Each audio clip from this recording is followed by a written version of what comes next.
C'est durant 72 heures que la première édition du Salon international féminin du livre et des arts du Gabon sera en vitrine à la maison Georges Kaouiri ayant pour menu conférences, expositions, tables rondes et ateliers devant un panel riche, invités et participants venus du Grand Libreville et hors du Gabon sous le patronage du ministère de la Culture et des Arts.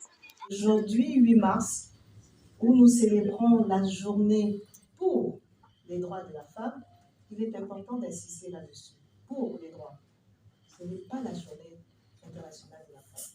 C'est la journée pour les droits de la femme, celle qui, nous devancières, au XXe siècle, avait lutté pour que les femmes aient des droits. Et c'est en 1977 que l'ONU a reconnu cette journée. Alors ne confondons pas les choses. De célébrer, mais c'est de faire un état de lieu. Où en sommes-nous pour notre cas au Gabon et certainement pour nos sœurs qui viennent de l'extérieur.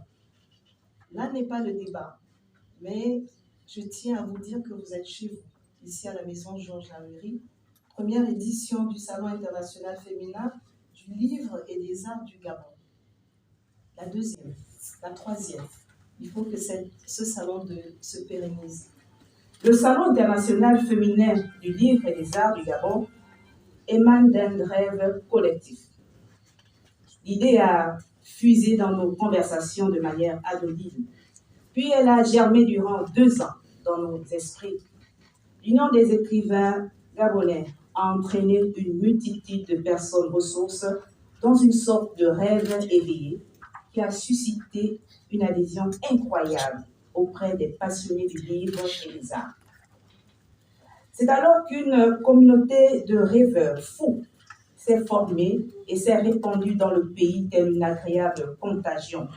D'abord avec le ministère de la Culture, partenaire privilégié de... L'opportunité est alors idoine pour saluer votre engagement dans cette dynamique significative à l'éclosion des différents talents dont regorge votre pays et les communautés sœurs, leur permettant d'exprimer leur inventivité en vous positionnant en figure de proue de notre enracinement culturel et de notre intense et créativité séculaire en cette ère de moult mutations sur la planète.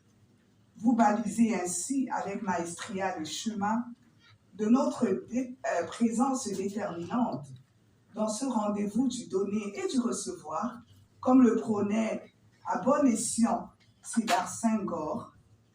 Et nous pouvons dire que c'est certi des valeurs qui sont éminemment nôtres que nous y serons présents. Ces moments exceptionnels qui subliment notre ingéniosité multidimensionnelle dans la célébration de la femme, nous en sommes convaincus, nous permettront de partager des pensées, des émotions et des goûts, pendant que nos échanges se nourriront de ce balancement suave entre nos spécificités et nos diversités autour du thème fort évocateur de la femme tout un art. La célébration à Libreville de la Journée internationale des droits de la femme est un moment particulièrement fort d'intensité, riche d'échanges interculturels et d'émotions partagées. D'une part, parce que Libreville, dont l'embryon fut le petit comptoir du fort de Mal monté en 1843, naîtra 6 ans plus tard, en 1849, soit un an après l'abolition de l'esclavage dans les colonies françaises. Elle est la terre qui a accueilli les 62 esclaves, dont 27 hommes, 23 femmes et 2 enfants libérés du bateau négrier l'Elia, en provenance du large du Congo pour le Brésil.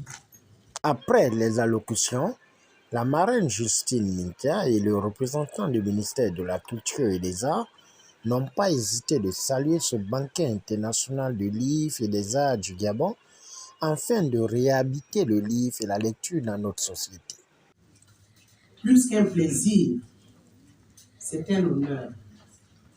Mais par-dessus tout, Elles sont aussi des quel décisions incroyable politiques. privilège d'en être la marraine.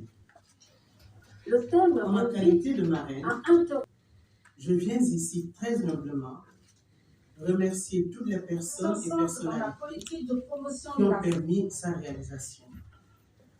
Merci aux nations sœurs et amies technologie elle-même. qui l'ont enrichi et rehaussé, avec une mention spéciale pour le Sénégal, pays invité d'honneur. La femme est un art.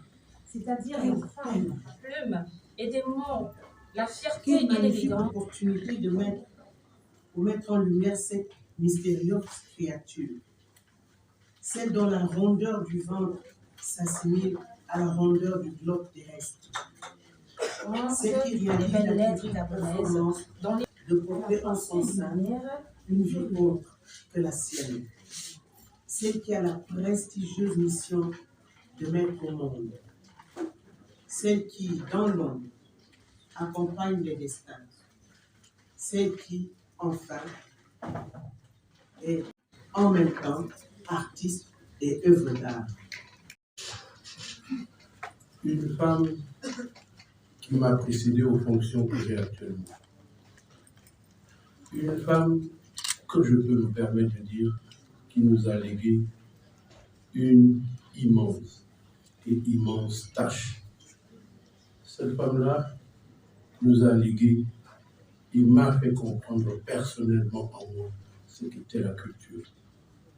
Parce que si nous prenons conscience, les grands pays aujourd'hui qui se sont développés, ils ont commencé par la culture, à ne regarder que la Chine populaire. Elle est aujourd'hui l'un des plus grands pays au monde. Mais le premier développement de la Chine, c'était de prendre en compte sa culture. Pour vous dire que j'ai fait plusieurs ministères avant, pour ne pas les citer, enseignement technique, formation professionnelle, travail, éducation nationale, fonction publique, j'en passe. Mais je suis arrivé à la culture pas très content, pour être honnête. Parce que je me disais, pourquoi moi à la culture? Mais aujourd'hui, pour ceux qui vont à l'église, on dit, je suis né de nouveau en étant au ministère de la Culture. Initié par l'Union des écrivains gabonais, l'UDEC, le carrefour de valorisation de la littérature va connaître une effervescence créative pour lutter contre la perte d'identité en invitant la population de faire un tour à la maison Georges Kaoiré jusqu'au 10 mars.